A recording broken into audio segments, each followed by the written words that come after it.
അല്ലാതെ നമ്മൾ എപ്പോഴും ഇങ്ങനെ കണ്ടന്റ് പഠിച്ചുകൊണ്ടിരുന്നിട്ട് മാർക്ക് കൂടില്ല. You will get through, you will crack. എല്ലാ ടോപ്പേഴ്സും ചോദിച്ചു, എല്ലാവരും പറഞ്ഞ ഈ കാര്യമായിരിക്കും. പക്ഷേ ടൈം മാനേജ്മെൻറ്റ് ചെയ്യാൻ അറിഞ്ഞുകൂടാത്തത് കൊണ്ടാണ് തോറ്റു പോകുന്നത്.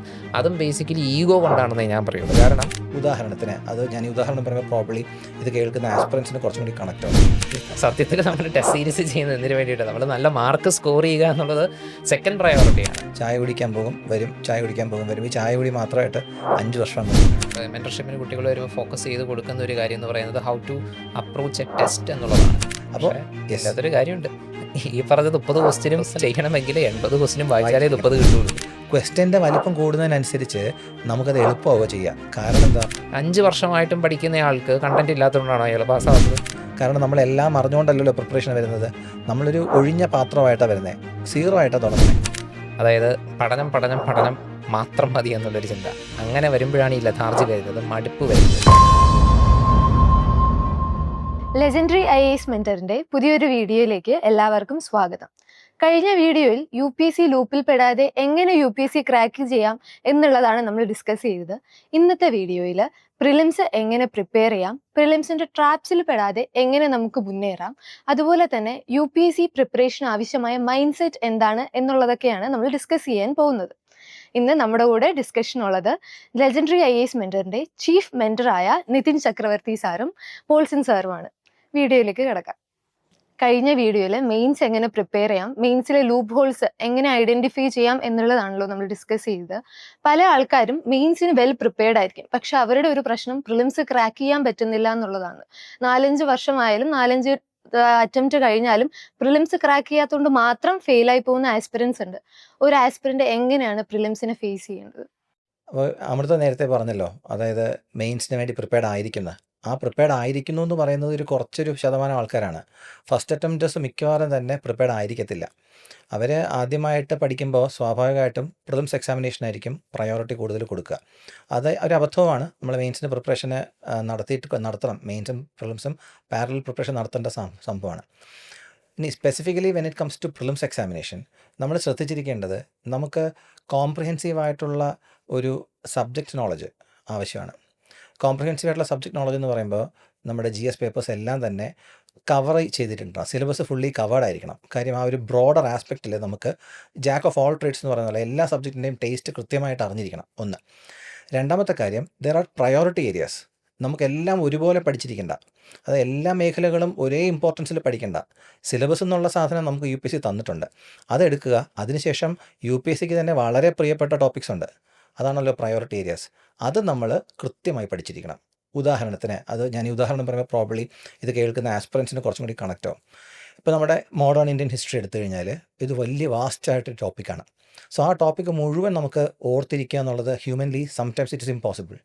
സോ അതിനെ നമുക്ക് ചെയ്യാൻ പറ്റുക വളരെ ഇമ്പോർട്ടൻ്റ് ആയിട്ടുള്ള എല്ലാ വട്ടത്തെ പ്രിലിംസ് ക്വസ്റ്റ്യൻ പേപ്പേഴ്സിലും മൾട്ടിപ്പിൾ ടൈംസ് ചോദിക്കുന്ന ചോദ്യങ്ങളുണ്ട്.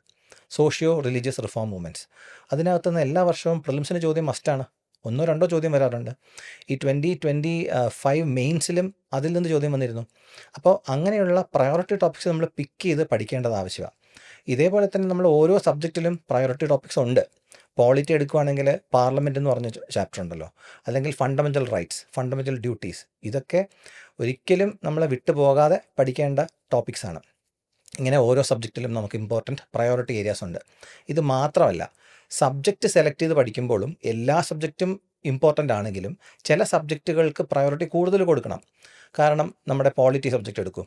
പോളിറ്റി എന്ന് പറയുന്നത് നമുക്കൊരു 15 ക്വസ്റ്റ്യൻസ് കിട്ടുന്ന ഒരു പേപ്പറാണ്. മിനിമം ഒരു 15 ക്വസ്റ്റ്യൻ അതിൽ നിന്ന് കിട്ടും. എന്നാൽ നമുക്ക് പ്രിപ്പറേഷനുള്ള സോഴ്സ് എന്ന് പറയുന്നത് NCERTയും ലക്ഷ്മികാന്ത് എന്ന് പറയുന്ന ടെക്സ്റ്റ് ബുക്കുമാണല്ലോ. സോ അതിലൊരു ഗ്യാപ്പ് വരാതെ പഠിക്കുക എന്നുള്ളത് പ്രയോറിറ്റിയാണ്. എക്കണോമിക്സ് മറ്റൊരു സബ്ജക്റ്റാണ്. 18 to 20 ക്വസ്റ്റ്യൻസ് വരാറുണ്ട് എല്ലാ വർഷവും പ്രിലിംസിന്. അപ്പോൾ നമ്മൾ പ്രയോറിറ്റി കൊടുക്കുമ്പോൾ എക്കണോമിക്സ് എന്നുള്ള സബ്ജക്റ്റിനകത്തുള്ള കൺസെപ്റ്റുകൾ കൃത്യമായി അറിഞ്ഞിരിക്കണം. അതുപോലെ തന്നെ കറണ്ട് അഫയേഴ്സിൽ നിന്നും ചോദ്യം വരും. അപ്പോൾ ഈ കൺസെപ്റ്റ് ലിങ്ക്ഡ് ആയിട്ടുള്ള കറണ്ട് അഫയേഴ്സും അറിഞ്ഞിരിക്കണം. അപ്പോൾ ഇതൊക്കെ പ്രയോറിറ്റി ടോപ്പിക്സാണ്. When it comes to places in news, അത് നമ്മൾ കറണ്ട് അഫയേഴ്സ് പ്രിപ്പയർ ചെയ്യുമ്പോൾ ജോഗ്രഫിയുമായി ലിങ്കേജ് ഉള്ളൊരു പേപ്പറാണ്, അല്ലെങ്കിൽ ആ ടോപ്പിക്കാണ്. സോ പ്ലേസസ് ഇൻ ന്യൂസ് നമ്മൾ വെൽ അവെയർ ആയിരിക്കണം. ഈ വർഷം അല്ലെങ്കിൽ കഴിഞ്ഞ 2-3 വർഷങ്ങളിൽ എന്തൊക്കെ നടന്നിട്ടുണ്ട്, എവിടെയൊക്കെ എന്തൊക്കെ ഇൻസിഡൻസ് നടന്നിട്ടുണ്ട്, അതിനെപ്പറ്റി ഒരു ധാരണ വേണം. എവിടെയൊക്കെയാണ് ക്രൈസിസ് വാറുകൾ നടക്കുന്നത്, എവിടെയൊക്കെയാണ് വാർ ടോൺ ഇഷ്യൂസ് നടക്കുന്നത്, എവിടെയൊക്കെയാണ് റെഫ്യൂജി ഇഷ്യൂസ് നടക്കുന്നത്, എവിടെയൊക്കെയാണ് എക്കണോമിക് ക്രൈസിസ് ഉള്ളത്, അങ്ങനെയുള്ള പല ക്രൈസിസ് നടക്കുന്ന സ്ഥലങ്ങളൊക്കെ നമ്മൾ കറണ്ട് അഫയേഴ്സിൽ വായിക്കും. അതെല്ലാം എവിടെയാണെന്നും കൃത്യമായിട്ടൊരു ധാരണ വേണം. അങ്ങനെ ഓരോ സബ്ജക്റ്റിലും പ്രയോറിറ്റി ഏരിയാസ് ഉണ്ട്. അതുപോലെ തന്നെ സബ്ജക്റ്റുകളെയും പ്രയോറിറ്റൈസ് ചെയ്യണം. ക്വസ്റ്റ്യൻസിൻ്റെ നമ്പർ നമുക്ക് എങ്ങനെ പ്രയോറിറ്റൈസ് ചെയ്യുന്നത് വെച്ച് കഴിഞ്ഞാൽ, ആദ്യമായി പഠിക്കുന്ന ഒരാളെ സംബന്ധിച്ചിടത്തോളം അയാളുടെ സോഴ്സ് എന്ന് പറയുന്നത് ഫസ്റ്റ് സിലബസ് കഴിഞ്ഞാൽ ഏറ്റവും ഇമീഡിയറ്റ് സോഴ്സ് എന്ന് പറയുന്നത് ക്വസ്റ്റ്യൻ പേപ്പറാണ്. കഴിഞ്ഞൊരു 10-15 വർഷത്തെ ചോദ്യ പേപ്പർ എടുക്കുക, ഏതൊക്കെ ടോപ്പിക്സ് എവിടെ നിന്നൊക്കെ വന്നിട്ടുണ്ടെന്ന് നോക്കുക, ഏതൊക്കെ സബ്ജക്റ്റിൽ എത്രമാത്രം ക്വസ്റ്റ്യൻസ് വന്നിട്ടുണ്ടെന്ന് നോക്കുക. നമ്മൾ അങ്ങനെ നോക്കുകയാണെങ്കിൽ നമ്മളൊരു ഇൻട്രസ്റ്റിംഗ് ആയിട്ട് ഫാക്റ്റ് ഐഡൻറ്റിഫൈ ചെയ്യും. എൻവയോൺമെൻറ്റ് ആൻഡ് എക്കോളജി എന്ന് പറഞ്ഞ ടോപ്പിക്കിൽ നമുക്ക് എല്ലാ വർഷവും ഒരു 20 ക്വസ്റ്റ്യൻസോളം തന്നെ വരാറുണ്ട്. സയൻസ് ആൻഡ് ടെക്നോളജി എന്ന് പറഞ്ഞ ടോപ്പിക്ക്, അതിൽ നിന്ന് എഗെയിൻ ഒരു 20 questions with current affairs linkage വരാറുണ്ട്. അപ്പോൾ നമുക്ക് ഇത് രണ്ടും ഉപേക്ഷിച്ചിട്ടൊരു ക്ലാസ് പഠനം ഇല്ല. മാൻഡേറ്ററി ആയിട്ട് പഠിക്കണം. ഇന്ത്യൻ ഫോറസ്റ്റ് സർവീസ് എക്സാമിനേഷൻ്റെ പ്രിലിംസ് ഇത് തന്നെയാണല്ലോ. അതുപോലെ തന്നെ ഇന്ത്യ ഏറ്റവും കൂടുതൽ കാര്യങ്ങൾ ചെയ്യുന്നതും ഇന്ത്യ ഏറ്റവും കൂടുതൽ ആക്റ്റീവായിട്ട് പാർട്ടിസിപ്പേറ്റ് ചെയ്യുന്നതും എൻവയോൺമെൻറ്റ് എന്ന് പറഞ്ഞൊരു ഫീൽഡിലാണ്. സോ അതിപ്പോൾ ഇമ്പോർട്ടൻസ് ഉണ്ട്. നമ്മുടെ ഇൻ്റർനാഷണൽ സോളാർ അലയൻസ് വരുന്നു, അല്ലെങ്കിൽ നമ്മുടെ നമ്മുടെ ക്യോട്ടോ പ്രോട്ടോക്കോളിൻ്റെ ബാക്കി കാര്യങ്ങൾ നടക്കുന്നു, പാരീസ് എഗ്രിമെൻ്റ് ബാക്കി കാര്യങ്ങൾ നടക്കുന്നു. ഇതെല്ലാം വാർത്തയിൽ അനുദിനം വന്നുകൊണ്ടിരിക്കുന്നു. അതുപോലെ തന്നെ മൊബിലിറ്റി വളരെ ഫേമസ് ആയിട്ട് മാറിക്കൊണ്ടിരിക്കുകയാണ്, വളരെ പോപ്പുലറാണ്. റിന്യൂവബിൾ എനർജിയിലേക്കുള്ള ട്രാൻസിഷൻ വളരെ ഇമ്പോർട്ടൻ്റ് ആണ്. അപ്പോൾ ഇങ്ങനെയുള്ള ഹോട്ട് ടോപ്പിക്സ് മിസ് ചെയ്യാൻ പറ്റില്ല. അപ്പോൾ ഇത് അറിഞ്ഞിരിക്കുക എന്നുള്ളതാണ്. ഇതെങ്ങനെ അറിയാം? ക്വസ്റ്റ്യൻ പേപ്പറുകളിലൂടെ തിരിച്ചറിയുക, അതിന് പ്രയോറിറ്റി കൊടുക്കുക. ഇതാണ് എനിക്ക് പറയാനുള്ളത്. മേ ബി പോൾസൺ സാറിന് ആഡ് ചെയ്യാനുണ്ടാവും. അല്ല, ഇപ്പോൾ സാറ് പറഞ്ഞ പോലെ നമുക്ക് പ്രയോറിറ്റി ഏരിയാസും അങ്ങനെയുള്ള കാര്യങ്ങളൊക്കെ തന്നെ ഉണ്ടെങ്കിലും, ഞാൻ കുറച്ചും കൂടെ കുട്ടികൾക്ക് ഫോക്കസ് ചെയ്യാൻ, ഞാൻ എപ്പോഴും മെൻറ്റർഷിപ്പിന് കുട്ടികൾ വരുമ്പോൾ ഫോക്കസ് ചെയ്ത് കൊടുക്കുന്ന ഒരു കാര്യം എന്ന് പറയുന്നത് how to approach a test എന്നുള്ളതാണ്. ഇപ്പോൾ സാറ് പറഞ്ഞതാണ് നമ്മൾ ആ പ്രൈമറി ചെയ്യേണ്ട ഒരു കാര്യം. ഒരു aspirant first of all focus ചെയ്യുമ്പോൾ അയാളുടെ സ്റ്റഡീസിനെ ഫോക്കസ് ചെയ്യുമ്പോൾ ചെയ്യേണ്ടത് ഇപ്പോൾ സാറ് പറഞ്ഞ് ഡിസ്കസ് ചെയ്ത കാര്യങ്ങളാണ്. പക്ഷേ രണ്ടാമത് നമുക്ക് എന്തായാലും വേണ്ടത് എക്സാമിന് മാർക്ക് സ്കോർ ചെയ്യുക എന്നുള്ളതാണ്. അപ്പോൾ അവിടെ ലോജിക്ക് എന്നതിനെക്കുറിച്ച് പറഞ്ഞതുപോലെ തന്നെ ഈ ലോജിക്ക് എങ്ങനെ അപ്ലൈ ചെയ്യണമെന്ന് പല ആളുകൾക്കും അറിഞ്ഞുകൂടാ. ഇപ്പോൾ കൂടുതൽ ആളുകളും ശ്രമിച്ചുകൊണ്ടിരിക്കുന്നത് പഠിച്ചു വെച്ച കണ്ടൻറ്റ് വെച്ച് നമുക്ക് ക്വസ്റ്റ്യൻസ് ചെയ്യാം എന്നുള്ളതാണ്. ചില ആളുകൾ, ചില ആസ്പിരൻസ്, എസ്പെഷ്യലി ആദ്യത്തെ 1-2 അറ്റംപ്റ്റ്സ് ഒക്കെ കൊടുക്കുന്ന ആസ്പിരൻസ് ആയിരിക്കും. അവർ സാധാരണ ചെയ്യുന്നത് അവർ പഠിച്ചിട്ടുള്ള ടോപ്പിക്കുകളിൽ നിന്ന് മാത്രമേ ക്വസ്റ്റ്യൻസ് വന്നാൽ ചെയ്യുള്ളൂ. അപ്പോൾ നമ്മൾ UPSC ഒരു ക്വസ്റ്റ്യൻ പേപ്പർ എടുത്ത് നോക്കുവാണെങ്കിൽ നമ്മൾ പഠിച്ച് വെച്ചിട്ടുള്ള ടോപ്പിക്കിൽ നിന്ന് കൂടി ഒരു 30 ക്വസ്റ്റ്യൻ ആയിരിക്കും കിട്ടുള്ളൂ. ബാക്കി 70 ക്വസ്റ്റ്യൻസും ഒരു പാർഷ്യലി നമുക്കറിയാവുന്ന ക്വസ്റ്റ്യൻസോ അല്ലെങ്കിൽ നമ്മൾ ഇന്നേ വരെ കേൾക്കാത്തൊരു ടോപ്പിക്കിനെ കുറിച്ചായിരിക്കും. വായിച്ചാൽ മനസ്സിലാവും, പക്ഷേ നമ്മൾ ആ ടോപ്പിക്കിനെ കുറിച്ച് പ്രിപ്പയർ ചെയ്തിട്ടുണ്ടാവില്ല. അപ്പോൾ നമുക്ക് ഈ ക്വസ്റ്റ്യൻസ് എല്ലാം ചെയ്താലേ ഈ എക്സാം പാസ്സാകാൻ പറ്റുള്ളൂ. അപ്പോൾ എന്ത് ചെയ്യണം? ഈ ഓരോ ക്വസ്റ്റ്യൻസിനെയും ടാക്കിൾ ചെയ്യേണ്ട മെത്തേഡ് നമ്മൾ ഡെവലപ്പ് ചെയ്യണം. അത് ചെയ്യണമെങ്കിൽ first of all PYQ analysis ചെയ്യണം. 2, ഒരു ടെസ്റ്റ് സീരീസ് പ്രോപ്പറായിട്ട് എടുത്ത് ആ ടെസ്റ്റ് സീരീസിന് ടെസ്റ്റ് സീരീസ് ബേസിക്കലി ചെയ്യുന്നതിന് വേണ്ടിയിട്ടാണ്, നമ്മുടെ തന്നെ ഇഷ്യൂസ് എന്താണെന്ന് ഐഡൻറ്റിഫൈ ചെയ്യാൻ വേണ്ടിയിട്ടാണ്. പല ആളുകളും വിചാരിച്ച് വെച്ചിരിക്കുന്നത് ഈ ടെസ്റ്റ് സീരീസ് ചെയ്യുമ്പോൾ ഓക്കെ ആദ്യത്തെ ടെസ്റ്റ് സീരീസ് മുതൽ നന്നായിട്ട് നമ്മൾ ടെസ്റ്റ് സീരീസ് ചെയ്യുന്നു, നല്ല മാർക്ക് കിട്ടുന്നു, സന്തോഷിക്കുന്നു, സമാധാനം. അതാണ് എല്ലാവരും വിചാരിച്ചിരിക്കുന്നത്. സത്യത്തിൽ നമ്മൾ ടെസ്റ്റ് സീരീസ് ചെയ്യുന്നത് എന്തിനു വേണ്ടിയിട്ടാണ്? നമ്മൾ നല്ല മാർക്ക് സ്കോർ ചെയ്യുക എന്നുള്ളത് സെക്കൻഡ് പ്രയോറിറ്റിയാണ്. ഫസ്റ്റ് പ്രയോറിറ്റി എന്ന് പറയുന്നത് test series is to identify your weakness. എന്തൊക്കെയാണ് നമുക്ക് വരാൻ സാധ്യതയുള്ള ഇഷ്യൂസ്, നമുക്ക് എന്തൊക്കെ ടൈപ്പ് ഓഫ് കെയർലെസ് മിസ്റ്റേക്സ് വരാം, എനിക്ക് ഏതൊക്കെ ഏരിയാസിൽ കണ്ടൻറ് ഗ്യാപ്പുകളുണ്ട്, എനിക്ക് എന്തൊക്കെ ടൈപ്പ് ലോജിക്ക് ഡെവലപ്പ് ചെയ്യാം, ഇതൊക്കെ പ്രോപ്പറായിട്ട് അസസ് ചെയ്യാനുള്ളൊരു മെത്തേഡാണ് ഒരു ടെസ്റ്റ് സീരീസ് എഴുതുക എന്നുള്ളത്. അപ്പം നമ്മൾ ഓരോ ടെസ്റ്റ് സീരീസും എഴുതിക്കൊണ്ടിരിക്കുമ്പോൾ നമ്മുടേതായിട്ടുള്ള ഇഷ്യൂസിനെ ഐഡൻറ്റിഫൈ ചെയ്യുകയും അതിനെ റെക്ടിഫൈ ചെയ്യുകയും ചെയ്യുമ്പോഴാണ് മാർക്ക് കൂടുകയുള്ളൂ. അല്ലാതെ നമ്മൾ എപ്പോഴും ഇങ്ങനെ കണ്ടൻറ്റ് പഠിച്ചുകൊണ്ടിരുന്നിട്ട് മാർക്ക് കൂടില്ല. 5 വർഷമായിട്ടും പഠിക്കുന്ന ആൾക്ക് കണ്ടൻറ്റ് ഇല്ലാത്തതുകൊണ്ടാണോ അയാൾ പാസ്സാകാത്തത്? 5 വർഷം കൊണ്ട് അയാൾ വീണ്ടും സെയിം കണ്ടൻറ്റല്ലേ പഠിച്ചുകൊണ്ടിരിക്കുന്നത്. പക്ഷെ അവിടെ ഒരു സംഭവമുണ്ട്. ഈ 5 വർഷം പഠിക്കുന്നുണ്ടോ എന്നുള്ളത് രണ്ടാമത്തെ ക്വസ്റ്റ്യൻ കേട്ടോ. നമ്മൾ മിക്കവാറും എല്ലാ ആസ്പിറൻസും ആദ്യത്തെ ഒരു ആവേശം പതുക്കെ കെട്ടടങ്ങാറുണ്ട്. അപ്പോൾ അത് എഗെയിൻ ഒരു ക്രാക്ക് ചെയ്യുന്ന ആളും അല്ലെങ്കിൽ എക്സാം ക്വാളിഫൈ ചെയ്യുന്ന ആളും ക്വാളിഫൈ ചെയ്യാൻ പറ്റാത്ത ആൾക്കാരും തമ്മിലുള്ളൊരു ഡിഫറൻസ് അവിടെയാണ്. അപ്പോൾ ഞാൻ ഒബ്സർവ് ചെയ്തിട്ടുള്ളൊരു കാര്യമാണ്, ഫസ്റ്റ് ഇയർ പഠിക്കാൻ വരുമ്പം ഇവരെല്ലാവരും കൺഫ്യൂസ്ഡ് ആയിരിക്കും. ഇതെങ്ങനെയാണ് പഠിക്കേണ്ടത്, എന്തൊക്കെ ഒന്നും അറിയില്ല, എല്ലാവരും അവിയൽ വരുമെന്നും അറിയില്ലേ, അതുപോലെ ആയിരിക്കും. അപ്പോൾ അവർ കുറേയൊക്കെ ശ്രമിക്കും, പിന്നെ പ്രോപ്പർ ഗൈഡൻസ് ചിലപ്പോൾ കിട്ടത്തില്ല, ചിലപ്പോൾ കിട്ടും, അതൊക്കെ വെച്ചിട്ട് അവർ പഠിക്കും. അവർ അറ്റംപ്റ്റ് കിട്ടിക്കഴിഞ്ഞാൽ മേ ബി മെയിൻസ് ക്വാളിഫൈ ചെയ്യുന്നു, ഇൻ്റർവ്യൂവിലേക്ക് പോകുന്നു, അങ്ങനെ പോകുന്നു. ചില ആൾക്കാർക്ക് അത് കിട്ടത്തില്ല, അവർ ഫസ്റ്റ് അറ്റംപ്റ്റിൽ ചിലപ്പോൾ കിട്ടണമെന്നില്ല, അതാണല്ലോ കൂടുതൽ കിട്ടാത്ത ആൾക്കാരാണല്ലോ. അപ്പോൾ അങ്ങനെ കിട്ടാതെ വരുമ്പോൾ ഫസ്റ്റ് അറ്റംപ്റ്റിൽ കൊടുത്ത ആ പാഷൻ ഉണ്ടല്ലോ, ആ ഡ്രൈവ്, സെക്കൻഡ് അറ്റംപ്റ്റിൽ അത് മിസ്സാവും. കൺസിസ്റ്റൻ്റായിട്ട് എഫേർട്ട് ഇട്ടില്ലെങ്കിൽ അത് മിസ്സാവും. നമ്മൾ ഉദ്ദേശിക്കുന്ന പോലെ എഫേർട്ട് ഇട്ടിട്ട് റിട്ടേൺസ് കിട്ടിയില്ലെങ്കിലും മിസ്സാകും. അപ്പോൾ അങ്ങനെയുള്ള ആൾക്കാർക്ക് പിന്നെ പറ്റുന്നത് അവർ റീഡിംഗ് റൂംസിൽ യൂസ് ചെയ്യും, റീഡിംഗ് റൂമിലിരുന്ന് പഠിക്കും, അല്ലെങ്കിൽ വീട്ടിലിരുന്ന് പഠിക്കും. റീഡിംഗ് റൂമിൽ വരുന്നവരാണെങ്കിൽ ആ ഫയർ നശിച്ചു കഴിഞ്ഞാൽ ഒരു ഗ്യാങ് ഉണ്ടാവും, ഫ്രണ്ട്ഷിപ്പ് ഗ്യാങ് ഉണ്ടാവും. ചായ കുടിക്കാൻ പോകും, വരും, ചായ കുടിക്കാൻ പോകും, വരും. ഈ ചായ കുടി മാത്രമായിട്ട് 5 വർഷം അങ്ങ് പോകും.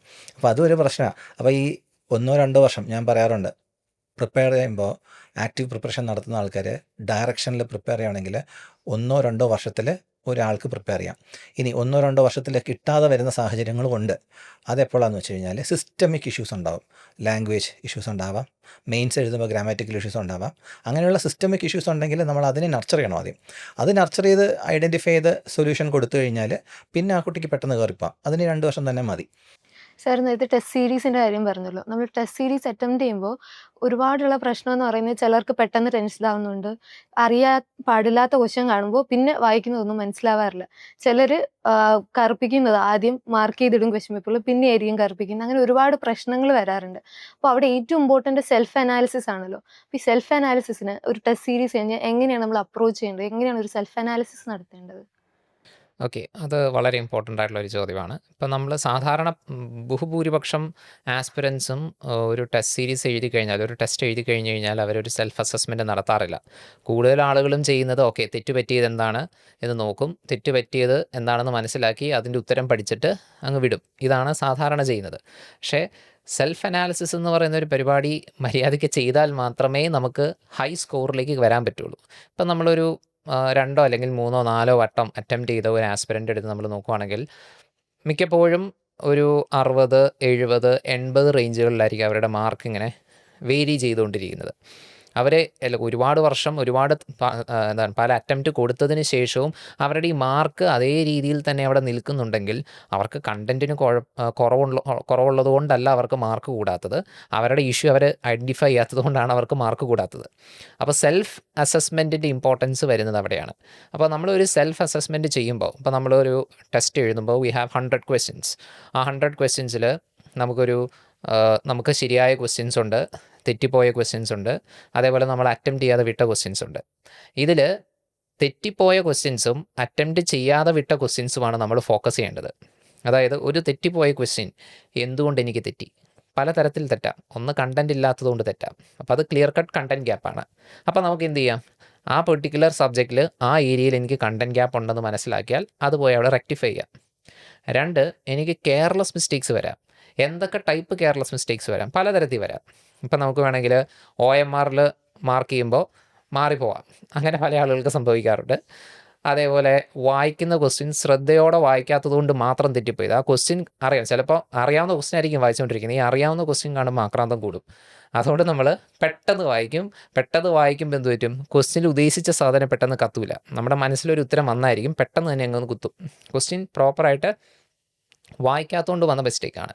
അപ്പോൾ നമുക്ക് ഇങ്ങനെയുള്ള കെയർലെസ് മിസ്റ്റേക്സ് വരാം. അപ്പോൾ നമ്മൾ എന്തൊക്കെ ടൈപ്പ് കെയർലെസ് മിസ്റ്റേക്സ് നമുക്ക് വന്നു അത് ഐഡൻറ്റിഫൈ ചെയ്യുക. അടുത്ത ടെസ്റ്റ് മുതൽ റെക്ടിഫൈ ചെയ്യുക. നമ്മുടെ എല്ലാ ടൈപ്പ് ഓഫ് കെയർലെസ്നെസ്സും റെക്ടിഫൈ ചെയ്താൽ താനേ മാർക്ക് കൂടും. ഇപ്പം ഞാൻ നേരത്തെ 70, 80 റേഞ്ചിൽ കിടക്കുന്ന കുട്ടികളുടെ കാര്യം പറഞ്ഞില്ലേ, ആ കുട്ടികൾ അവരുടെ ഇഷ്യൂസിനെ ഈ പറഞ്ഞ കെയർലെസ് മിസ്റ്റേക്സോ അല്ലെങ്കിൽ കണ്ടൻറ് ഗ്യാപ്പ് ഉണ്ടെങ്കിൽ കണ്ടൻറ് ഗ്യാപ്പോ, അതേപോലെ സെൽഫ് ഡൗട്ടുള്ള ആസ്പിരൻസ് ഉണ്ട്. അതായത് ഒരു ക്വസ്റ്റ്യൻ വായിക്കുമ്പോൾ ഇതിൻ്റെ ഉത്തരം ആദ്യം തോന്നും. നമ്മളെപ്പോഴും ടെസ്റ്റ് ചെയ്യുമ്പോൾ നോക്കിയാൽ മതി. ഈ ടെസ്റ്റ് കഴിഞ്ഞിട്ട് പേപ്പർ എടുത്തിട്ട് നോക്കുമ്പോഴായിരിക്കും മനസ്സിലായി ഇതാദ്യം തോന്നിയ ഉത്തരമായിരുന്നു, ഇത് കുത്തായിരുന്നു എന്ന് അവർക്ക് തോന്നും. അതാദ്യമേ കുത്തുമായിരുന്നു ഞാൻ മാർക്ക് കിട്ടുമായിരുന്നല്ലോ. എന്തുകൊണ്ടാണ് കുത്താത്തത്? സെൽഫ് ഡൗട്ടാണ്. അതായത് സ്വയം വിശ്വാസമില്ല. അതായത് മനസ്സിലൊരു ക്വസ്റ്റ്യൻ വായിച്ച് ലോജിക്കലി ഒരു ഉത്തരം കിട്ടി, അല്ലെങ്കിൽ കണ്ടൻറ്റ് വെച്ചിട്ടൊരു ഉത്തരം കിട്ടി, പക്ഷേ നമുക്ക് ഉറപ്പില്ലാത്തത് കൊണ്ട് ചിലപ്പോൾ കുത്തത്തില്ല. അല്ലെങ്കിൽ പിന്നെ എന്ത് ചെയ്യും, ഓവർ തിങ്ക് ചെയ്തിട്ട് നമുക്ക് നേരത്തെ കിട്ടിയ ഉത്തരം താല്പര്യമില്ല, അതിനെ മാറ്റാനായിട്ടുള്ള വഴികൾ ആലോചിക്കും. എന്നിട്ട് വേറൊരു ഉത്തരത്തിൽ കൊണ്ടേ തെറ്റും.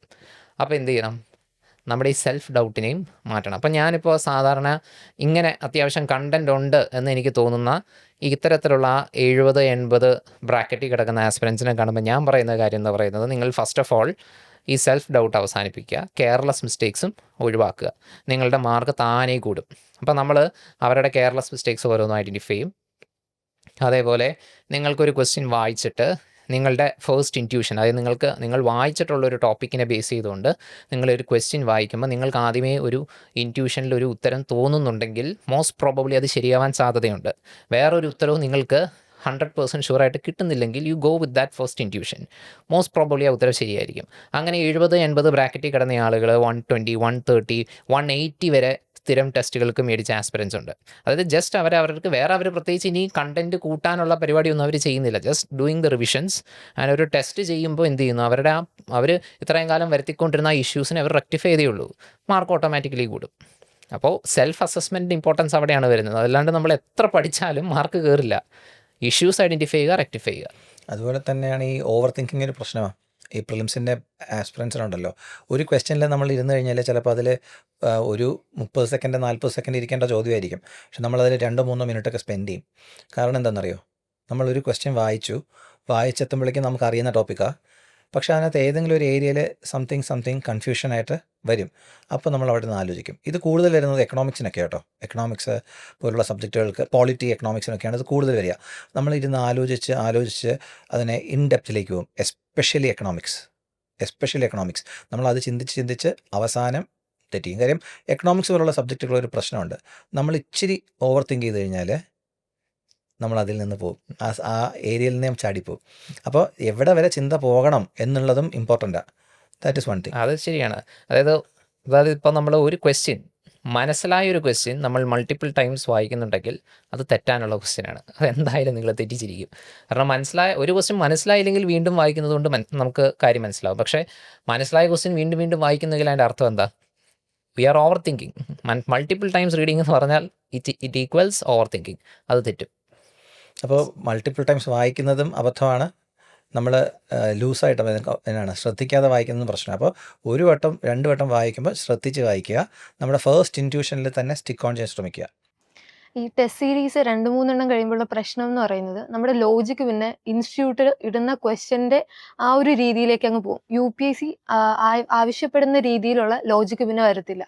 ഇൻസ്റ്റിറ്റ്യൂട്ടിൻ്റെ പരമായിട്ട് നമ്മൾ ചിന്തിക്കും. അതൊരു മേജർ പ്രശ്നമായിട്ട് തോന്നാറുണ്ട്. അങ്ങനെ വരുമ്പോൾ നമ്മൾ എങ്ങനെയാണ് PYQയിലോട്ട് റീകണക്ട് ചെയ്യുന്നത്? എത്ര ഫ്രീക്വൻ്റ് ആയിട്ട് നമുക്ക് PYQ നോക്കണം? ഓക്കെ, ഇതിനകത്ത് ഇൻസ്റ്റിറ്റ്യൂട്ടുകളുടെ ടെസ്റ്റ് സീരീസിൻ്റെ ഉദ്ദേശം 2ആണ്. ഒന്ന്, കണ്ടൻറ്റ് നിങ്ങൾ പഠിക്കുക എന്നുള്ളത്. 2, UPSCയുടെ തന്നെ ഒരു മോഡലിലേക്ക് നിങ്ങളെ എത്തിക്കുക എന്നുള്ളത്. അപ്പോൾ UPSCയുടെ ക്വസ്റ്റ്യൻസ് വരുന്നത് കുറേ ക്വസ്റ്റ്യൻ പൂളിൽ നിന്ന് അവർ സെലക്ട് ചെയ്യുന്ന ക്വസ്റ്റ്യൻസാണ്. UPSCക്ക് ക്വസ്റ്റ്യൻ കളക്ഷൻ ഉണ്ട്. അതിൽ നിന്ന് എല്ലാ വർഷവും ആഡ് ചെയ്യപ്പെടും. അതിൽ നിന്നാണ് നമുക്ക് ഒരു പൂൾ ഓഫ് ക്വസ്റ്റ്യൻസ് വരുന്നത്. അപ്പോൾ സ്വാഭാവികമായിട്ടും അതുപോലെ തന്നെയാണ് അക്കാഡമികളും റൺ ചെയ്യുന്നത്. അവർക്കും ക്വസ്റ്റ്യൻ കണ്ടൻറ് ടീം ഉണ്ടാവും. So they have A pool of question, and ആ പൂൾ ഓഫ് ക്വസ്റ്റ്യനിൽ നിന്ന് ഏറ്റവും നല്ല ക്വസ്റ്റ്യൻസ്, UPSCയുടെ ഏറ്റവും അടുത്ത് നിൽക്കുന്ന മോഡലിനോട് ചേർന്ന് നിൽക്കുന്ന ക്വസ്റ്റ്യൻസ് ഇടും. അപ്പോൾ ഇതിൽ സം ക്വസ്റ്റ്യൻസ് കണ്ടൻറ് ഓറിയൻറ്റഡ് ആയിരിക്കും. അത് നിങ്ങൾ ആ കണ്ടൻറ്റ് പഠിച്ചിരിക്കണം എന്നുള്ളത് കൊണ്ടാണ്. അത് കറണ്ട് അഫയേഴ്സ് ആയിക്കോട്ടെ, എക്കണോമിക്സ് ആയിക്കോട്ടെ, എല്ലാ സബ്ജക്റ്റുകളിലും അങ്ങനെ കണ്ടൻറ് ഓറിയൻറ്റഡ് ക്വസ്റ്റ്യൻസ് വരാറുണ്ട്. 2, UPSC മോഡൽ ക്വസ്റ്റ്യൻസ്. അത് UPSCയുടെ മോഡലിൽ തന്നെ ആയിരിക്കും, ലോജിക്കലി ക്രാക്ക് ചെയ്യാൻ പറ്റുന്നതായിരിക്കും. അപ്പം നമ്മുടെ ഇവിടെ ടെസ്റ്റ് സീരീസ് കണ്ടക്ട് ചെയ്യുമ്പോൾ നമ്മൾ കൂടുതലും ശ്രദ്ധിക്കുന്നത് ഈ പറയുന്ന UPSCയുടെ മോഡലിൽ തന്നെയുള്ള questions ഇടാനാണ്.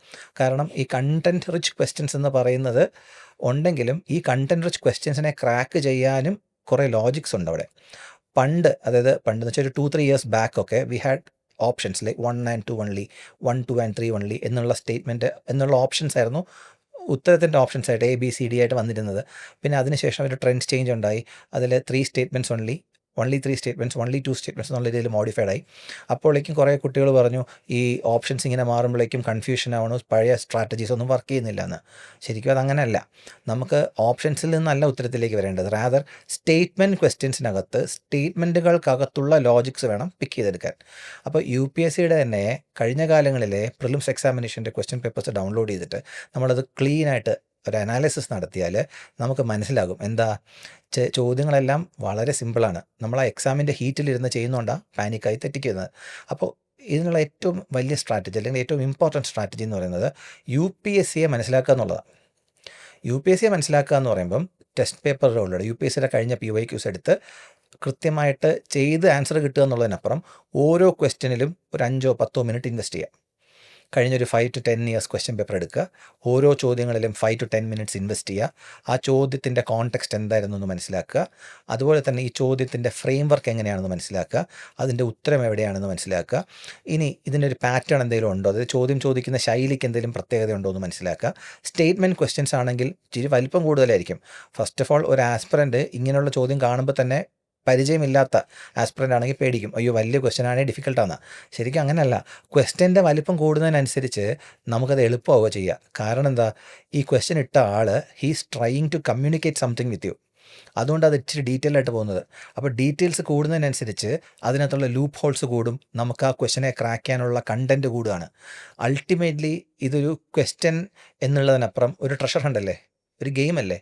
Like you have A question and you have 4 options. among the 4 options 1 is correct. You just have to find or identify which is correct. അത്രയല്ലേ ഉള്ളൂ. സോ അത് ഐഡൻറ്റിഫൈ ആയിട്ട് ആൻസറും അതിനകത്തുണ്ട്, നിങ്ങൾ കണ്ടെത്തിയാൽ മതി. കണ്ടെത്താനായിട്ട് നിങ്ങളുടെ കയ്യിൽ കുറേ ക്ലൂസ് ഉണ്ട്. ആ ക്ലൂസാണ് ആ ക്വസ്റ്റ്യനിലുള്ളത്. അല്ലെങ്കിൽ തന്നിട്ടുള്ള ക്വസ്റ്റ്യൻ്റെ താഴെയുള്ള മൾട്ടിപ്പിൾ സ്റ്റേറ്റ്മെൻറ്റ്സ്, 1, 2, 3 സ്റ്റേറ്റ്മെൻറ്റ്സ് ഉണ്ടെങ്കിൽ ആ സ്റ്റേറ്റ്മെൻറ്റുകളിൽ ഇതിൻ്റെ ലൂപ്പ് ഹോൾസ് ഒളിഞ്ഞിരിപ്പുണ്ട്. അത് ജസ്റ്റ് ഡിഗ് ഔട്ട് ചെയ്തെടുക്കുക. കൃത്യമായി അനലൈസ് ചെയ്ത് ലോജിക്കലായിട്ട് ചിന്തിച്ച് ഉത്തരത്തിലേക്ക് എത്തുക. ഇതാണ് ആ പ്രോസസ്സ്. അപ്പോൾ ഇതിന് നമുക്ക് ഏറ്റവും ഇമ്പോർട്ടൻറ്റ് ടൂൾ എന്ന് പറയുന്നത് UPSCയുടെ PYQs തന്നെയാണ്. ഇനി അക്കാഡമീസിൻ്റെ ക്വസ്റ്റ്യൻ പേപ്പർ എങ്ങനെ ഉപയോഗിക്കാം, കണ്ടൻറ്റ് പഠിക്കാനും നമുക്ക് ഏതൊക്കെ ടോപ്പിക്സ് കവേർഡ് ആയിട്ടുണ്ട്, ഏതൊക്കെ ടോപ്പിക്സ് ഇനിയും പഠിക്കാനുണ്ട്, നമ്മുടെ ഗ്യാപ്സ് എവിടെയൊക്കെയാണ്, ഇനി അഥവാ ഞാൻ പഠിച്ച ടോപ്പിക്കിൽ നിന്ന് ചോദിച്ച ചോദ്യങ്ങൾ എനിക്ക് കംപ്ലീറ്റ് ആയിട്ട് ആൻസർ ചെയ്യാൻ പറ്റുന്നുണ്ടോ, ഇതൊക്കെ വളരെ ഇമ്പോർട്ടൻ്റാണ്. ഇനി ഞാൻ പഠിച്ച ചോദ്യമാണ്, ഞാൻ പഠിച്ചിട്ട് വന്നു. മിക്കവാറും അറിയാമല്ലോ, നമ്മുടെ ഒരു ടെസ്റ്റ് സീരീസ് നടത്തുമ്പോൾ ഒരു 10 ചാപ്റ്റർ ഉണ്ടെന്ന് വയ്ക്കൂ. ഈ 10 ചാപ്റ്റർ വായിക്കാൻ കൊടുത്താൽ 1 വീക്ക് ടൈം കൊടുത്തിട്ടാണ് ടെസ്റ്റ് സീരീസ് വരിക. അപ്പോൾ ഈ 1 വീക്ക് ടൈമിൽ ചിലപ്പോൾ 10 ചാപ്റ്റർ കംപ്ലീറ്റ് ചെയ്യാൻ പറ്റില്ലായിരിക്കും. അവർ ചിലപ്പോൾ ഒരു 6 ചാപ്റ്റേഴ്സ് ആയിരിക്കും കംപ്ലീറ്റ് ചെയ്തിട്ട് വരിക. അങ്ങനെയാണെങ്കിൽ 6 ചാപ്റ്റേഴ്സ് കംപ്ലീറ്റ് ചെയ്തിട്ടൊന്ന് ടെസ്റ്റ് എഴുതുന്നു. ടെസ്റ്റ് എഴുതുമ്പോൾ ടെസ്റ്റിനകത്ത് ഈ പറഞ്ഞ 10 ചാപ്റ്ററിലെയും ചിലപ്പോൾ എക്സ്ട്രാ കറണ്ട് അഫയേഴ്സ് ക്വസ്റ്റ്യനും കാണാം. അപ്പോൾ പിള്ളേർ പാനിക്കാവും. കാര്യം എന്നാ, അവർക്കൊരു 40% ചോദ്യവും തൊടാൻ പറ്റില്ല. സോ ദേ ലൈക്ക് മാർക്ക് കുറയുന്നു, പാനിക്കാവുന്നു. അത് പാനിക്കാവേണ്ട കാര്യമില്ല എന്നുള്ളത് ഒന്നാമത് മനസ്സിലാക്കുക. ഈ ടെസ്റ്റ് എന്ന് പറയുന്നതിന് എങ്ങനെ ഉപയോഗിക്കാം, നമ്മുടെ അക്കാഡമിയുടെ ടെസ്റ്റ് എഴുതുമ്പോൾ നമുക്ക് ഓൾറെഡി അറിയാം ഞാൻ 60% ടോപ്പിക്സേ പഠിച്ചിട്ടുള്ളൂ. So what should we ensure, ഈ 60% ഞാൻ പഠിച്ചതിൽ നിന്ന് എനിക്ക് ചോദിച്ച ചോദ്യങ്ങൾക്കെല്ലാം ഉത്തരം കൊടുക്കാൻ പറ്റിയോ. ഇനി അഥവാ ഞാൻ ഉത്തരം കൊടുത്താൽ ആ ഉത്തരം കൊടുത്തതിൽ എത്ര ക്വസ്റ്റ്യൻ തെറ്റിപ്പോയെങ്കിൽ എന്തുകൊണ്ട് തെറ്റിപ്പോയി, എൻ്റെ കണ്ടൻറ്റ് ക്ലാരിറ്റി ഇല്ലാത്തതുകൊണ്ടാണോ, സാർ നേരത്തെ പറഞ്ഞതുപോലെ അബദ്ധവശാൽ നമ്മളെന്നെ ശ്രദ്ധിക്കാതെ അല്ലെങ്കിൽ കോമൺ സെൻസ് വർക്ക് ചെയ്യാതെ തെറ്റിപ്പോയതാണോ എന്നൊക്കെ അനലൈസ് ചെയ്യുക. അങ്ങനെയുണ്ടെങ്കിൽ കണ്ടൻറ്റ് ഗ്യാപ്പാണ് അവിടെ ഉള്ളതെങ്കിൽ തിരിച്ച് വന്നിട്ട് ആ ടോപ്പിക്ക് വീണ്ടും ഒന്ന് പഠിക്കുക. ഇനി ചില ടോപ്പിക്സ് നമുക്ക് ശരിയാവും പഠിച്ച ടോപ്പിക്കിൽ നിന്ന് തന്നെ. അങ്ങനെയാണെങ്കിൽ നമ്മൾ ഒന്നും കൂടെ ഒന്ന് റീഇൻഫോഴ്സ് ചെയ്യുക പഠിച്ചത് ശരിയാണെന്ന്. ഈ പ്രോസസ്സ് ഭയങ്കര ഇമ്പോർട്ടൻറ്റാണ്. അപ്പോൾ ബാക്കി 40% നമ്മൾ എഴുതിയിട്ടില്ലല്ലോ, നമുക്കറിയില്ലല്ലോ, അതിനെപ്പറ്റി വിഷമിക്കരുത്. നമ്മൾ അടുത്ത എക്സാമിന് മുമ്പ് തന്നെ, ഈ എക്സാം കഴിഞ്ഞ് ക്വസ്റ്റ്യൻ പേപ്പർ കിട്ടിക്കഴിഞ്ഞാൽ ഈ ബാക്കി ടോപ്പിക്സിൻ്റെ ഉള്ള ചോദ്യങ്ങൾ അഡ്രസ്സ് ചെയ്യാൻ പാകത്തിന് പ്രിപ്പയർഡായി ഫിനിഷ് ചെയ്യുക എന്നുള്ളതാണ്. അപ്പോൾ ഇതിനെ ഷോർട്ടാക്കി പറഞ്ഞൊരു ഒറ്റ കാര്യമാണ്, ടെസ്റ്റ് സീരീസ് എന്ന് പറയുന്നത് നമുക്ക് ഷോർട്ട് ടേം ടാർഗറ്റ്സ് ഫുൾഫിൽ ചെയ്യാനുള്ള സ്റ്റെപ്പിംഗ് സ്റ്റോൺസ് ആണ്. ഈ സ്റ്റെപ്പിംഗ് സ്റ്റോൺസ് തീർത്ത് പോയാൽ അൾട്ടിമേറ്റ്ലി നമ്മൾ ആ ബിഗർ ഗോളിലേക്ക് എത്തും. ഇത് നമ്മുടെ കണ്ടൻറ്റ് പഠിക്കാനും ലോജിക്കിനെ ഹോൺ ചെയ്യാനും യൂസ് ചെയ്യുന്നൊരു ടൂളാണ്. എന്തൊക്കെയാണെങ്കിലും അൾട്ടിമേറ്റ്ലി ഒരാളെ വിന്നിങ് സ്റ്റേഡിലേക്ക് എത്തിക്കുന്നത് UPSCയുടെ PYQs ആണ്. അത് എത്രത്തോളം വട്ടം അനലൈസ് ചെയ്യാമോ, എത്രത്തോളം വട്ടം മനസ്സിലാക്കി അതിനെ വർക്കൗട്ട് ചെയ്യാമോ, U will get through, you will crack. എല്ലാ ടോപ്പേഴ്സും ചോദിച്ചോ, എല്ലാവരും പറഞ്ഞ ഈ കാര്യമായിരിക്കും. കാര്യം എത്രത്തോളം UPSC PYQസിനെ മനസ്സിലാക്കുന്നോ അയാൾക്കത് അടിച്ചെടുക്കാൻ പറ്റും. പ്രിലിംസ് അത്രേ ഉള്ളൂ. It's very simple. Current affairs എന്ന് പറയുന്ന ഒരു ഇമ്പോർട്ടൻറ്റ് പോർഷൻ ആണല്ലോ. പലർക്കും ഉള്ള ഡൗട്ടാണ്, പ്രിലിംസിനും മെയിൻസിനും മെർജ് ചെയ്ത് കറണ്ട് അഫയേഴ്സ് പഠിക്കണോ, എന്താണ് സോഴ്സ്, എങ്ങനെയാണ് നമ്മൾ കറണ്ട് അഫയേഴ്സ് അപ്രോച്ച് ചെയ്യുന്നത്? Okay, first of all current affairs എന്ന് പറയുന്നത് പ്രിലിംസിന് തന്നെയുള്ളൊരു പഠനം, മെയിൻസിന് തന്നെയുള്ളൊരു പഠനം എന്ന് ഞാൻ അങ്ങനെ ചോദിച്ചു കഴിഞ്ഞാൽ I will say both yes and no. കാരണം മെയിൻസിന് പഠിക്കുന്ന പല കാര്യങ്ങളും പ്രിലിംസിന് നമുക്ക് യൂസ്ഫുൾ ആണ്, പ്രിലിംസിന് പഠിക്കുന്ന കാര്യങ്ങൾ പലപ്പോഴും മെയിൻസിനും യൂസ്ഫുൾ ആണ്. ഇനി പ്രിലിംസിന് മാത്രമായിട്ടുള്ള ചില പഠനങ്ങളും ഉണ്ട്. ഇപ്പം നമ്മളിപ്പോൾ ന്യൂസ് പേപ്പർ വായിക്കുകയാണെങ്കിൽ ന്യൂസ് പേപ്പറിൽ ഇപ്പോൾ നമുക്ക് പ്ലേസസ് ആൻഡ് ന്യൂസ് ഒക്കെ കിട്ടുമല്ലോ. പ്ലേസസ് ആൻഡ് ന്യൂസ് നമുക്ക് കൂടുതൽ ആവശ്യം വരിക എവിടെയാണ്, പ്രിലിംസിന് തന്നെയാണ്. ഇപ്പം ഞാൻ സാധാരണ കുട്ടികളുടെ അടുത്ത് ന്യൂസ് പേപ്പർ വായിച്ചിട്ട് നിങ്ങൾ നോട്ട് എഴുതുമ്പോൾ ഞാൻ കൂടുതലും പറയാറ്, നിങ്ങൾ ആ ഒരു മാപ്പിംഗ് റിലേറ്റഡ് ആയിട്ടുള്ള നോട്ട്സ് അല്ലെങ്കിൽ സയൻസ് ആൻഡ് ടെക് റിലേറ്റഡ് ആയിട്ടുള്ള നോട്ട്സ് ഒക്കെ മാത്രം തന്നെ എഴുതിയാൽ മതി. അല്ലാതെ ന്യൂസ് പേപ്പറിൽ കാണുന്ന എല്ലാ സാധനവും എഴുതണത് ഞാൻ നോട്ടായിട്ട് എഴുതണം ഞാൻ പറയാറില്ല. കാരണം ഇപ്പോൾ നമുക്ക് അവൈലബിൾ ആണ് ഇഷ്ടംപോലെ, അല്ലാതെ തന്നെ മെറ്റീരിയൽസ് അവൈലബിൾ ആണ് ഈ കറണ്ട് അഫയേഴ്സിൻ്റെ സമരം. അപ്പോൾ പത്രത്തിൽ നിന്ന് നമുക്ക് ബേസിക്കലി പ്രിലിംസ് ഓറിയൻറ്റഡ് ആയിട്ടുള്ള ഇങ്ങനെ ചില കാര്യങ്ങളാണ് കിട്ടുക. ഇനി മെയിൻസ് ഓറിയൻറ്റഡ് ആയിട്ടുള്ള കാര്യങ്ങളുണ്ട്. അപ്പോൾ മെയിൻസ് ഓറിയൻറ്റഡ് ആയിട്ടുള്ള കാര്യങ്ങൾ ബേസിക്കലി പത്രത്തിലുള്ള എല്ലാ വാർത്തകളും മെയിൻസ് ഓറിയൻറ്റഡ് ആയിട്ട് പഠിക്കേണ്ട ആവശ്യമില്ല. Certain topics related to our syllabus when it has relevance, അതായത് ന്യൂസിൽ അത്രയും പ്രാധാന്യത്തോടുകൂടി വരുന്ന ഒരു ടോപ്പിക് ആണെങ്കിൽ ഓക്കെ, അതിനൊരു മെയിൻസ് പെർസ്പെക്റ്റീവ് ഉണ്ടെങ്കിൽ, അതായത് സിലബസിനോട് ഓറിയൻറ്റ് ചെയ്തൊരു മെയിൻസ് പെർസ്പെക്റ്റീവ് ഉണ്ടെങ്കിൽ യു ക്യാൻ ലേൺ ദാറ്റ്. അതിൻ്റെ ഒരു അനാലിസിസ്, ഇൻഡെപ്ത് അനാലിസിസ് പഠിക്കുക എന്നുള്ളത്, അതായത് ആ ബേസിക് നോളജ് ഉള്ളതല്ല, അതിൻ്റെ ഇൻഡെപ്ത് ഇറങ്ങണം. കാരണം മെയിൻസിന് ഇപ്പോൾ കുറച്ചുകൂടെ ഇൻഡെപ്ത് അനാലിസിസ് ഡിമാൻഡ് ചെയ്യുന്നുണ്ട് UPSC. അതുകൊണ്ട് നമ്മൾ ഒരു ഇൻഡെപ്ത് അനാലിസിസിലേക്ക് പോകുന്നത് നല്ലതായിരിക്കും. അപ്പോൾ ഒരു ദിവസം ചിലപ്പോൾ മെയിൻസ് ഓറിയൻറ്റഡ് ആയിട്ട് പഠിക്കാനായിട്ട് ചിലപ്പോൾ നമുക്ക് ഒരു ടോപ്പിക് ഉണ്ടായിരിക്കുള്ളൂ, ചിലപ്പോൾ വീക്കിലി ചിലപ്പോൾ ഒരു 3-4 ടോപ്പിക് ആയിരിക്കും കിട്ടുള്ളൂ. അതുകൊണ്ട് എല്ലാ ദിവസവും ചിലപ്പോൾ ഒരു മെയിൻസ് പ്രിപ്പറേഷന് വേണ്ടിയിട്ടുള്ളൊരു ടോപ്പിക് ഉണ്ടാകണമെന്ന് നിർബന്ധമില്ല. ഓക്കെ, അപ്പോൾ പത്രം വായിക്കുക എന്നുള്ളത് പ്രയോറിറ്റി തന്നെയാണ്. പത്രം വായിക്കുമ്പോൾ സിലബസിനെ കുറിച്ച് നമുക്ക് എത്രത്തോളം അറിവുണ്ടോ, ധാരണയുണ്ടോ, നമുക്ക് മനസ്സിലാക്കാം മെയിൻസ് ഏതാണ് ആവശ്യമുള്ളത്, പ്രിലിംസിന് ഏതാണ് ഫോക്കസ് ചെയ്യേണ്ടത്. ഈ വ്യത്യാസം മനസ്സിലാക്കാം, ഏത് മെർജ് ചെയ്ത് പഠിക്കണമെന്നും ഏത് ഡിസ്റ്റിങ്ക്റ്റ് ആയിട്ട് പഠിക്കണമെന്നും മനസ്സിലാക്കാം. അപ്പോൾ സിലബസിനെ കുറിച്ച് ആദ്യം ഒരു ധാരണ വേണം. ആൻഡ് ന്യൂസ് പേപ്പർ റീഡിങ് എല്ലാ ദിവസവും ഒരു ശീലമാക്കിയാൽ മതി. ഞാൻ പിന്നെ സാധാരണ പല ആളുകളും ചെയ്യുന്നൊരു കാര്യം, ഈ ന്യൂസ് പേപ്പർ വായിക്കുമ്പോൾ ജസ്റ്റ് UPSC ഫോക്കസ്ഡ് ആയിട്ടുള്ള ചില വാർത്തകൾ മാത്രം ഉണ്ടായിരിക്കും, എക്സാം ഓറിയൻറ്റഡ് ആയിട്ടുള്ള വാർത്തകൾ, അതിനെ മാത്രം ഫോക്കസ് ചെയ്ത് പഠിക്കുന്നവരുണ്ട്. അങ്ങനെ പഠിക്കുന്നത് തെറ്റൊന്നുമല്ല, ആ സാധനം ഫോക്കസ് ചെയ്ത് പഠിക്കണം. പക്ഷേ if you want to crack this exam, especially prelims, you need an overall knowledge. അതിന് ഏറ്റവും നല്ല മാർഗം എന്ന് പറയുന്നത് ഒരു എക്സ്ട്രാ 10 മിനിറ്റ്സ് എടുത്ത് ആ ന്യൂസ് പേപ്പറിലുള്ള എല്ലാ വാർത്തകളും ജസ്റ്റ് ഒന്ന് വായിക്കുക എന്നുള്ളതാണ്. അതെന്ന് വെച്ചാൽ ഡീറ്റെയിൽ ആയിട്ട് വായിക്കണം എന്നുള്ളതല്ല, ഹെഡ്ലൈൻസ് വായിച്ചാൽ മതി. അതായത് ഓരോ വാർത്തയും എന്താണ് അവിടെ കൺവേ ചെയ്യുന്നത്, അത് മാത്രം മനസ്സിലാക്കിയാൽ മതി. അതുകൊണ്ട് ഞാൻ പറയും, നിങ്ങൾ പത്രത്തിലെ ചില പേജസ് ഒഴികെ, for example local news and regional news ഒക്കെ ഒഴികെ ബാക്കി എല്ലാ പേജസിലും ഇൻക്ലൂഡിങ് പൊളിറ്റിക്കൽ ന്യൂസ് നിങ്ങൾ ജസ്റ്റ് ഹെഡ്ലൈൻസ് ഒന്ന് വായിച്ച് വിടുക. നിങ്ങൾക്കൊരു ഓവറോൾ ഐഡിയ കിട്ടും എല്ലാത്തിനെക്കുറിച്ചും. ആ ഓവറോൾ ഐഡിയ നല്ലതാണ്, നമുക്ക് ഹെൽപ്പ് ചെയ്യും, നമ്മൾ ഒരുപാട് ഹെൽപ്പ് ചെയ്യുന്ന കാര്യമാണ്. പിന്നെ റെസ്റ്റ് UPSC എക്സാം ഫോക്കസ്ഡ് ആയിട്ടുള്ള newses you can study in that way. അതായത് പ്രിലിംസ് ഫോക്കസ്ഡ് ആയിട്ട് നോക്കേണ്ട കാര്യം അങ്ങനെ പഠിക്കാം, മെയിൻസ് ഫോക്കസ്ഡ് ആയിട്ട് നോക്കേണ്ട കാര്യം അങ്ങനെയും പഠിക്കാം. നമ്മൾ പ്രിലിംസിന്റെ പ്രിപ്പറേഷൻ വരുമ്പോൾ മെജോറിറ്റി ഓഫ് ആൾക്കാർ നെഗ്ലക്ട് ചെയ്യുന്ന ഒരു പേപ്പറാണ് CSAT. പലരും GSന് നല്ല മാർക്ക് ഉണ്ടെങ്കിലും CSATന് കയറാൻ പറ്റാതെ ആകുന്ന അവസ്ഥ വരുന്നുണ്ട്. CSAT എങ്ങനെയാണ് നമുക്ക് എപ്പം മുതൽ പ്രിപ്പയർ ചെയ്ത് തുടങ്ങണം, എങ്ങനെയാണ് CSATനെ അപ്രോച്ച് ചെയ്യേണ്ടത്? അത് ഡിപ്പെൻസ് ഓൺ ദി ആസ്പിരൻറ്റ്. അതായത് CSAT നല്ല പ്രശ്നമുള്ള ആളുകളുണ്ട്, CSAT സിമ്പിളായിട്ട് പാസ്സാവാൻ പറ്റുന്ന ആളുകളുമുണ്ട്. അപ്പോൾ ആദ്യം സ്വയം ഒരു അനാലിസിസ് നടത്തണം, ഞാൻ ഇതിൻ്റെ അകത്ത് ഏത് കാറ്റഗറി പെടും. എനിക്ക് നല്ല പ്രോബ്ലം ഉണ്ടെന്ന് സ്വയം റിയലൈസേഷനുള്ള ഒരു ആസ്പിരൻ്റ് ആണെങ്കിൽ ആദ്യം മുതലേ ആ പണി തുടങ്ങുന്നതാണ് നല്ലത്. ആദ്യം മുതലേ CSATന് വേണ്ടി പണിയെടുക്കുക. അപ്പോൾ CSATന് വേണ്ടി പഠിക്കുക എന്ന് പറയുമ്പോൾ ബേസിക്കലി നമുക്കിപ്പോൾ PYQs എടുത്തു കഴിഞ്ഞ് കഴിഞ്ഞാൽ UPSC സ്ഥിരമായിട്ട് ചോദിക്കുന്ന ചില ഏരിയാസ് ഉണ്ട്. ഇപ്പോൾ for example speed and time, അതേപോലെ റീസണിങ്ങിൻ്റെ പല types of problems, number system, അങ്ങനെയുള്ള പല ടോപ്പിക്സുകളുണ്ട്. ഈ ടോപ്പിക്സുകളിൽ നിന്നുള്ള PYQs എടുത്ത് അതിൻ്റെ അകത്തുള്ള ഓരോ ടൈപ്പ് ഓഫ് ചോദ്യങ്ങളും ചെയ്യാൻ പഠിക്കുക എന്നുള്ളതാണ് ഫസ്റ്റ് തിങ്. ഓക്കെ, നന്നായിട്ട് CSAT അറിയുന്ന ആളുകൾക്ക് കുറച്ച് ലേറ്റ് ആയിട്ട് തുടങ്ങിയാലും പ്രശ്നമൊന്നുമില്ല. അവർക്ക് CSAT നല്ല കോൺഫിഡൻ്റ് ആയിരിക്കും. അവർ 1-2 PYQ ടെസ്റ്റ് എടുത്തിട്ട് ക്വസ്റ്റ്യൻ പേപ്പർ എടുത്തിട്ട് ചെയ്ത് നോക്കുമ്പോൾ അവർക്ക് നല്ല സ്കോർ ഉണ്ടെങ്കിൽ ഓഫ് കോഴ്സ് അവർക്ക് അതിനെ കൊണ്ട് പറ്റുമെന്ന് തന്നെയാണ് അതിൻ്റെ അർത്ഥം. മറ്റേ ആളുകൾ നേരത്തെ മുതൽ ഇത് ചെയ്യാനായിട്ട് പഠിക്കണം. പിന്നെ അത് സ്പീഡ് ഉണ്ടാക്കുക എന്നുള്ളതാണ്. സ്ഥിരം എല്ലാ ദിവസവും സാധിക്കുമെങ്കിൽ എല്ലാ ദിവസവും CSAT ചെയ്ത് പഠിച്ചാലേ സ്പീഡ് വരുള്ളൂ. ആൻഡ് CSATലുള്ള എല്ലാ പ്രോബ്ലംസും നമുക്ക് ചെയ്യാനും പറ്റില്ല. ഇപ്പോൾ ചില ടോപ്പിക്സ്, ഇപ്പോൾ ഫോർ എക്സാമ്പിൾ മിക്ക ആസ്പിരൻസിനും പാടുള്ളതാണ് പെർമ്യൂട്ടേഷൻസ് ആൻഡ് കോമ്പിനേഷൻസ്. അതിൻ്റെ അകത്ത് പല ആളുകൾക്കും എത്ര പണിയെടുത്താലും ആ പ്രോബ്ലംസ് ചെയ്യാനായിട്ട് ഇച്ചിരി പാടായിരിക്കും. പക്ഷേ വളരെ സിമ്പിളായിട്ട് ചെയ്യാൻ പറ്റുന്ന UPSC സ്ഥിരം ചോദിക്കുന്ന കുറേ പ്രോബ്ലംസ് ഉണ്ടാവും. റീസണിങ്ങിൻ്റെ പ്രോബ്ലംസ് ഉണ്ട്, കാലണ്ടറിൻ്റെ ക്വസ്റ്റ്യൻസ് ഉണ്ട്, ഏജിൻ്റെ പ്രോബ്ലംസ് ഉണ്ട്, സ്പീഡ് ആൻഡ് ടൈമിൻ്റെ പ്രോബ്ലംസ് ഉണ്ട്. ഇങ്ങനെയുള്ള നമുക്ക് നന്നായിട്ട് പെട്ടെന്ന് മനസ്സിലാക്കാനും ചെയ്യാനും പറ്റുന്ന ടോപ്പിക്സുകളുണ്ടാവും. അതിൻ്റെ അകത്ത് നന്നായിട്ട് എന്താ പറയുക, സ്ഥിരമായിട്ട് അതിൻ്റെ അകത്ത് പ്രോബ്ലംസ് ചെയ്ത് ഞാനിപ്പോൾ പറയും ഒരു മസിൽ മെമ്മറി പോലെ നിങ്ങൾക്ക് ആ പ്രോബ്ലംസ് സോൾവ് ചെയ്യാനുള്ള ഒരു ഇത് കിട്ടണം. അങ്ങനെയാണെങ്കിൽ ഫാസ്റ്റായിട്ട് പ്രോബ്ലംസ് സോൾവ് ചെയ്യാൻ പറ്റും. പിന്നെ എത്ര ഫാസ്റ്റായിട്ട് പ്രോബ്ലംസ് സോൾവ് ചെയ്യാൻ പറ്റിയാലും ക്വസ്റ്റ്യൻ പേപ്പറിൻ്റെ അകത്ത് ടൈം മാനേജ്മെൻറ്റ് എന്ന് പറഞ്ഞൊരു സാധനമുണ്ട്. ഈ 80 ക്വസ്റ്റ്യൻസ് സോൾവ് ചെയ്യണമല്ലോ. 80 ക്വസ്റ്റ്യൻ സോൾവ് ചെയ്യേണ്ട, 80 ക്വസ്റ്റ്യനും വായിക്കണം. 80 ക്വസ്റ്റ്യനും ആ 2 മണിക്കൂറിനുള്ളിൽ വായിച്ച് അതിൽ നിന്ന് നമുക്ക് ചെയ്യാൻ പറ്റുന്ന പ്രോബ്ലംസ് ചെയ്യുന്ന ഒരു പരിപാടിയുണ്ട്. അതിനാണ് ടൈം മാനേജ്മെൻറ്റ് എന്ന് വിളിക്കുന്നത്. അത് പ്രോപ്പറായാൽ മാത്രമേ CSAT പാസ്സാവുള്ളൂ. ഭൂരിഭാഗം ആസ്പിരൻസിനും അത്യാവശ്യം CSAT പ്രിപ്പയർ ചെയ്തിട്ടായിരിക്കും പോകുന്നത്. പക്ഷേ ടൈം മാനേജ്മെൻറ്റ് ചെയ്യാൻ അറിഞ്ഞുകൂടാത്തത് കൊണ്ടാണ് തോറ്റു പോകുന്നത്. അതും ബേസിക്കലി ഈഗോ കൊണ്ടാണെന്നേ ഞാൻ പറയുള്ളൂ. കാരണം 1-2 പ്രോബ്ലംസ് നമുക്ക് ചെയ്യാൻ അറിയാവുന്ന പ്രോബ്ലംസ് ഉണ്ടായിരിക്കും. അപ്പോൾ ചില ആസ്പിരൻസ് എന്ത് ചെയ്യുന്നറിയോ, അതിങ്ങനെ ചെയ്തുകൊണ്ടേയിരിക്കും, സമയം പോകുന്നത് അറിയില്ല. പക്ഷേ ഇനി ആ പ്രോബ്ലം ഉത്തരം കിട്ടുമെന്ന് അവർക്കറിയാം. അപ്പോൾ 15 മിനിറ്റ് 20 മിനിറ്റോ ആ പ്രോബ്ലത്തിൽ സ്പെൻഡ് ചെയ്താലും ഓക്കെ അതിൻ്റെ ഉത്തരം കിട്ടുമല്ലോ എന്ന് വിചാരിച്ച് അവർ ആ 15-20 മിനിറ്റ് ആ പ്രോബ്ലത്തിൽ തന്നെ ഈഗോ അടിച്ച് കിടക്കും. അവസാനം എന്ത് പറ്റും, സമയം മുഴുവൻ പോവും. ബാക്കി 80 ക്വസ്റ്റ്യനും വായിച്ചെത്താനുള്ള സമയമില്ല. നമുക്ക് ചെയ്യാൻ പറ്റുന്ന പല പ്രോബ്ലംസും നമ്മൾ കാണത്തുമില്ല. ശരിക്കും ഇത് ആക്ച്വലി കുറച്ച് എന്താണ്, നമ്മൾ സീസാറ്റിനെ ഭയങ്കരമായിട്ട് ഭയപ്പെടുന്നുണ്ട്. അത്ര ഭയപ്പെടേണ്ട കാര്യമൊന്നുമില്ല. വൈ, ഈ 80 ക്വസ്റ്റ്യൻസ് ഉണ്ട്, 2.5 മാർക്ക് വീതമാണ്.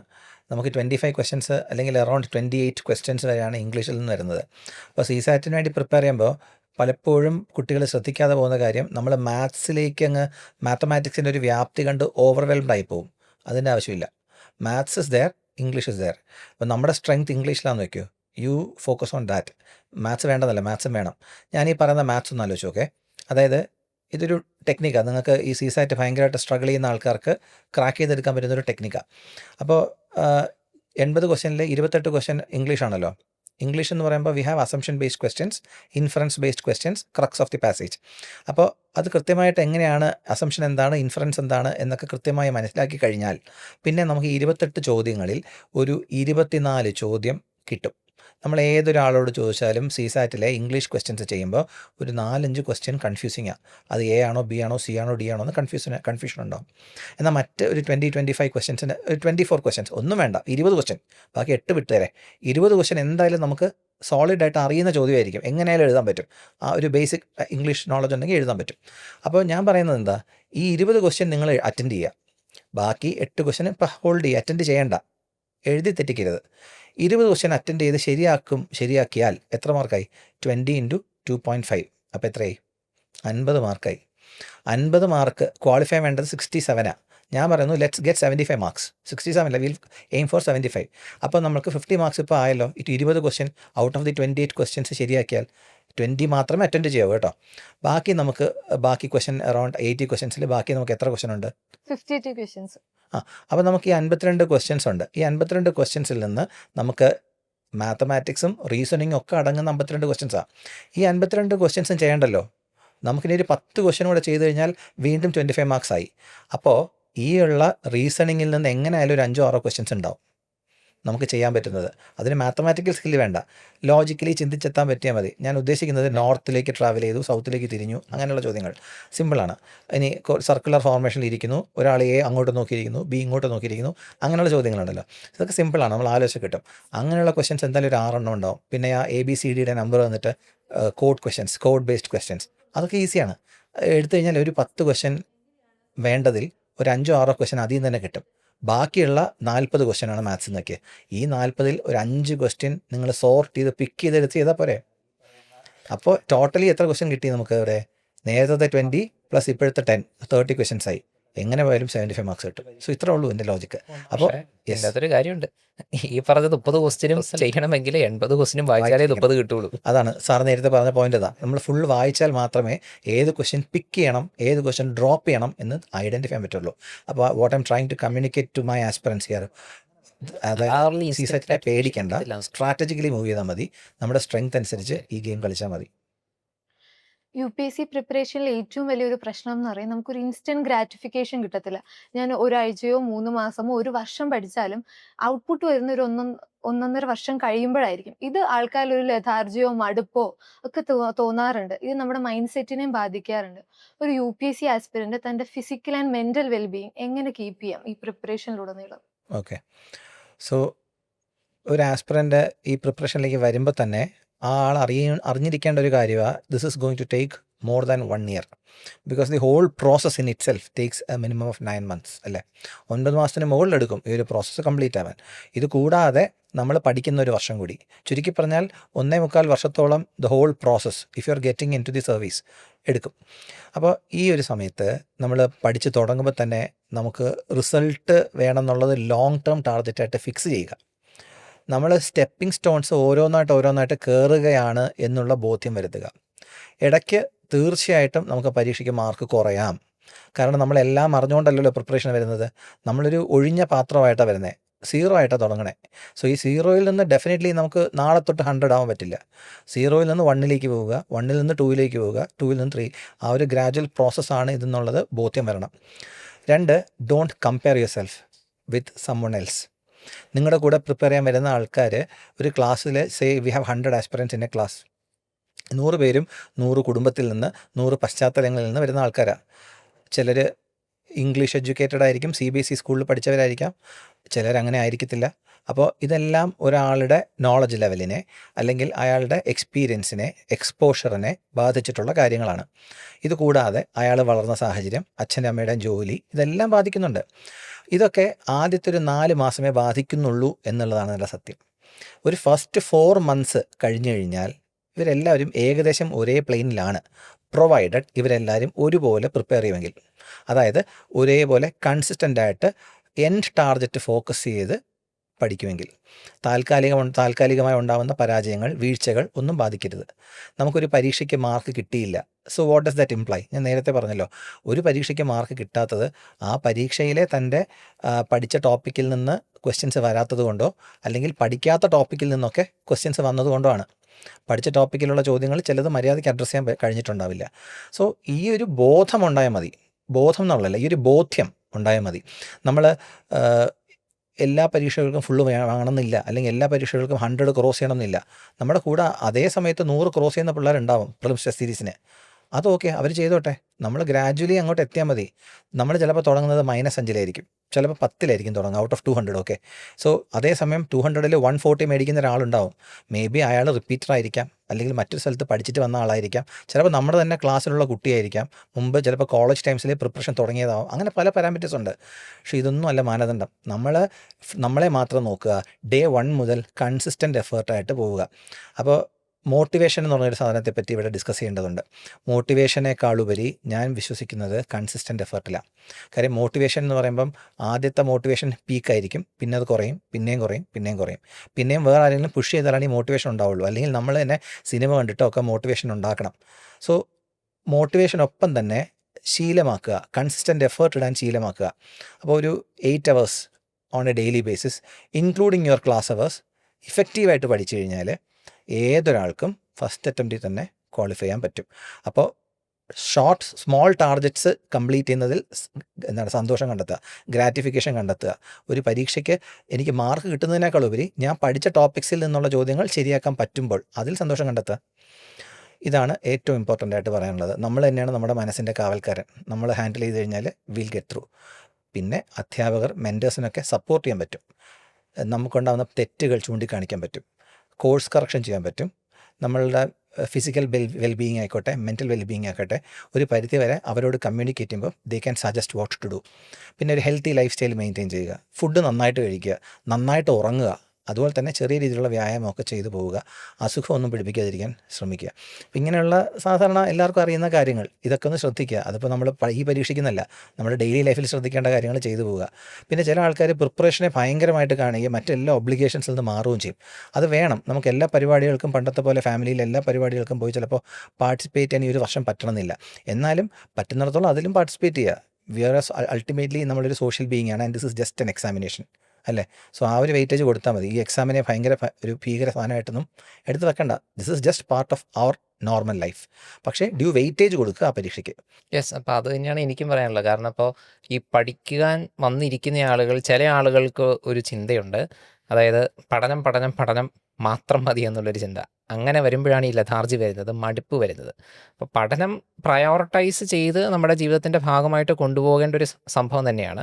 പക്ഷെ അതിനോടൊപ്പം നമുക്ക് ഇഷ്ടമുള്ള പല കാര്യങ്ങളും ചെയ്യാനായിട്ടും കൂടെ നമ്മൾ സമയം കണ്ടെത്തണം. ഇപ്പോൾ ഒരു ദിവസം നമ്മൾ 8 മണിക്കൂറാണ് പഠനത്തിന് വെച്ചിരിക്കുന്നതെങ്കിൽ 8 മണിക്കൂർ എഫക്റ്റീവായിട്ട് പഠിക്കുക. ബാക്കിയുണ്ടല്ലോ, നമുക്ക് വേറെ മണിക്കൂറുകളുണ്ടല്ലോ. ആ സമയത്ത് നമുക്ക് ഇഷ്ടമുള്ള പല കാര്യങ്ങളും ചെയ്യാം. പെയിൻറ്റിങ് ചെയ്യേണ്ട ആളുകൾക്ക് പെയിൻറ്റിങ് ചെയ്യാം, വ്യായാമം ചെയ്യാൻ ആഗ്രഹമുള്ളവർക്ക് അതിന് പോകാം, സൈക്ലിങ്ങിന് താല്പര്യമുള്ളവരുണ്ട്, യാത്ര ചെയ്യാൻ താല്പര്യമുള്ളവരുണ്ട്. നമുക്കിഷ്ടമുള്ള കാര്യങ്ങൾ ചെയ്യുക. അപ്പോൾ അങ്ങനെയാണെങ്കിൽ മോട്ടിവേറ്റഡ് ആയിട്ടിരിക്കാനും പറ്റും. ഈ ലഥാർജി ഇല്ലാതെ നമുക്ക് നമ്മുടെ പ്രിപ്പറേഷൻ എഫക്റ്റീവായിട്ട് കൊണ്ടുപോകാനും പറ്റും. ഇന്നത്തെ വീഡിയോയിൽ നമ്മൾ ഡിസ്കസ് ചെയ്ത് പ്രിലിംസ് എക്സാമിനെ എങ്ങനെ അപ്രോച്ച് ചെയ്യാമെന്നും പ്രിലിംസിൽ ഉണ്ടാകുന്ന ട്രാപ്സ് നമുക്ക് എങ്ങനെ ഐഡന്റിഫൈ ചെയ്ത് മുന്നോട്ട് പോകാം എന്നുള്ളതാണ്. അതിൻ്റെ കൂടെ ഒരു UPSC ആസ്പിറന്റ് എങ്ങനെ UPSC എന്ന് പറയുന്ന എക്സാമിനെ പാർട്ട് ഓഫ് ദി ലൈഫ് ആക്കുക, നോട്ട് ദ ഹോൾ ലൈഫ് എന്നുള്ള ഒരു അപ്രോച്ച് നമ്മളിന്ന് മനസ്സിലാക്കുകയുണ്ടായി. അപ്പോൾ ഈ സെഷനിൽ നമുക്ക് ഇവിടെ വെച്ച് അവസാനിപ്പിക്കാം. ഈ സെഷനിൽ നമ്മുടെ കൂടെ ഉണ്ടായിരുന്ന നിധിൻ സാറിനും പോൾസൺ സാറിനും താങ്ക് യു. ആൻഡ് അടുത്ത സെഷനിൽ വീണ്ടും കാണാം.